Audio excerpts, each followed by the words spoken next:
하지만 사실 나중에 지나고 보면 그게 별거 아니라는 거죠. 안녕하세요. 세비티입니다. 최근에 새벽 기상 모임에 참여하시는 소찌님께서 이런 질문을 하셨습니다. 어떤 질문이냐면 최근에 수도권에 1주택을 마련하신 거예요.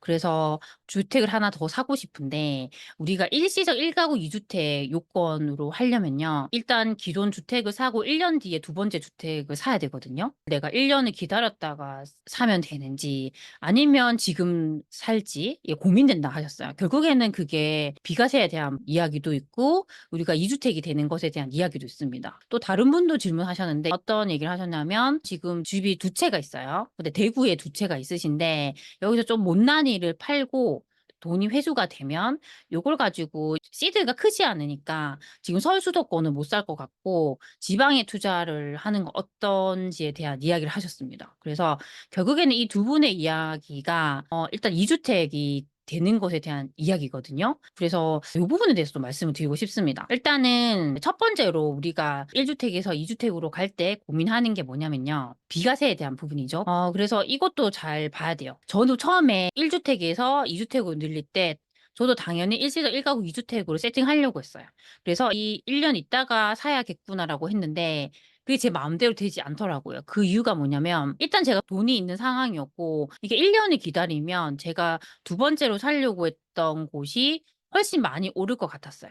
그래서 저는 고민하다가 그 일시적 1가구 2주택을 포기를 하고 그냥 매수를 했거든요. 그래서 저 같은 케이스도 분명히 있을 겁니다. 우리가 이거를 결정을 할 때 중요한 부분은 내가 그 1주택이 있잖아요. 기존 1주택. 얘가 정말 괜찮은 곳에 있고요. 확실하게 진짜 많이 오를 것 같으면요. 비과세를 고민하셔야 돼요. 예를 들면 그 1주택이 지금 서울의 요지에 있는 정말 똘똘한 한 채라고 했을 때 그런 애들은 훨씬 많이 오를 수 있죠. 그러면 우리가 일반 과세를 받는 것보다는 비과세를 받는 게 훨씬 중요하거든요. 그런 케이스라면 사실 고민해야 됩니다. 근데 그런 케이스가 아니라 꽤 적당한 걸 내가 갖고 있어요. 올라도 이걸 2 년을 보유해서 일반 과세를 받고 비과세를 받지 못한다 하더라도 크게 나에게 손해가 아닌 경우도 되게 많거든요. 근데 제가 이렇게 보면 대다수의 경우가 이 경우예요. 그런 경우에는 굳이 이걸 1년 있다 살 필요가 없고요. 지금 내가 돈도 준비되어 있고 어디를 살지까지 딱 정해졌다고 하면 그냥 사면 된다고 생각합니다. 만약에 지금처럼 상승이 빠른 지역들은요. 그 1년 동안 훨씬 많이 오를 수 있습니다. 그러면 내가 비과세 받는 것보다 일반 과세로 할 때 세금을 좀 더 낸다 하더라도 이게 더 오르기 전에 사둘 수 있는 효과가 있는 거죠. 그쵸? 그렇게 따지면 저는 굳이 1 년을 기다린 것보다는 할 수 있다고 생각합니다. 그렇게 해서 2주택으로 가시는 건 너무 좋죠.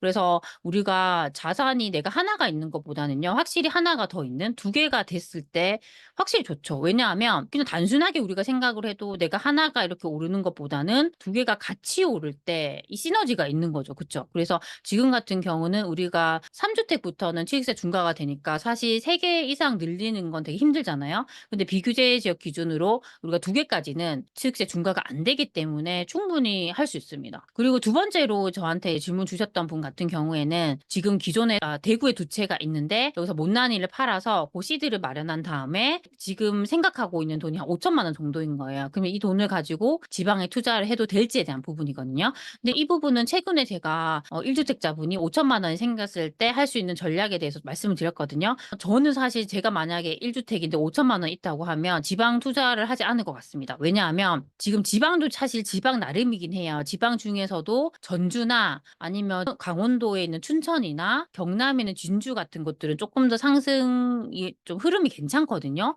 근데 그렇게 괜찮다 하더라도 지방에 우리가 투자를 한다 했을 때는 그 안에서도 확실히 괜찮은 곳을 사야 돼요. 확실히 상급지에 사야 돼요. 왜냐하면 이 수요라는 부분이 아무래도 지방으로 갈수록 그 자체 수요로 움직이는 경우가 많거든요. 근데 서울 수도권은 조금 다르죠. 왜냐하면 그곳에 살지 않는다 하더라도 외부에서도 거기 살고 싶어 하는 수요가 확실히 있거든요. 그래서 이게 조금 개념이 전 다른 것 같아요. 그래서 뭐 서울 수도권에 했을 때는 조금 2급지고 구축이고 요런 거 선택해도 되지만 지방으로 내려오고 이 도시 규모가 작으면 작을수록 거기서 진짜 제일 1급지 좋은 걸 해야 돼요. 근데 이걸 좋은 거 한다 했을 때 사실 5천만 원으로 할 수 있는 게 잘 없어요. 최소한은 1억 에서 2억 사이 정도의 시드가 있어야지 좋은 걸 살 수 있거든요.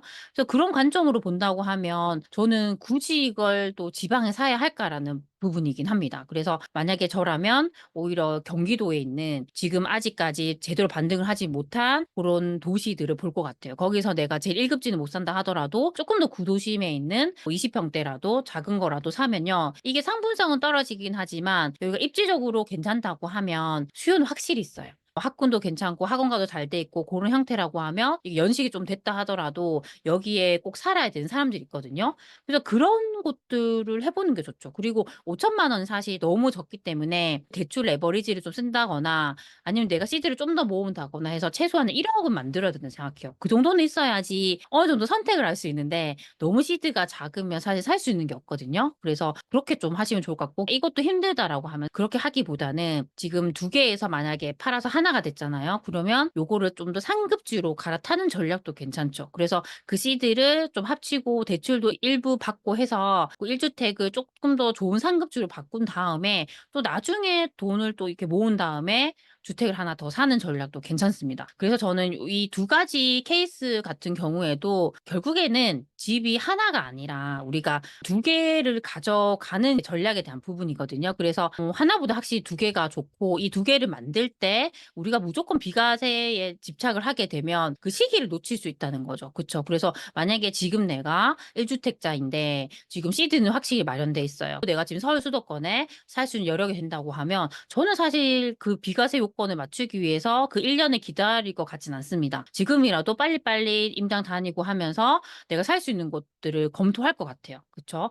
그래서 그런 식으로 우리가 나아가야 되지 않을까 싶습니다. 내 생각을 이제 쪼끔 달리 보면요. 우리가 선택할 수 있는 게 많고요. 지금 우리는 비과세에 집착을 하고 하지만 사실 나중에 지나고 보면 그게 별거 아니라는 거죠. 그쵸? 그 비과세로 인해서 내가 얻을 수 있는 게 내 생각보다 되게 미미할 수 있습니다. 그래서 그런 부분들도 좀 잘 생각하시면 좋을 것 같고요. 그리고 우리가 국세청의 그 홈페이지에 가면요. 양도세 계산을 미리 해볼 수 있어요. 내가 가지고 있는 요 1 주택을 만약에 내가 생각하는 예상 가격이 있을 거잖아요. 고 정도 올랐다고 했을 때 이걸 비과세 받는 것과 만약에 일반 과세를 받으면 지금 세금 얼마 내야 되는지 고런 것들을 좀 비교하면서 플랜을 잡아 가셨으면 좋겠습니다. 오늘도 제 영상을 시청해 줘서 정말 감사드립니다. 그럼 우리 다음 시간에 만나요. 안녕.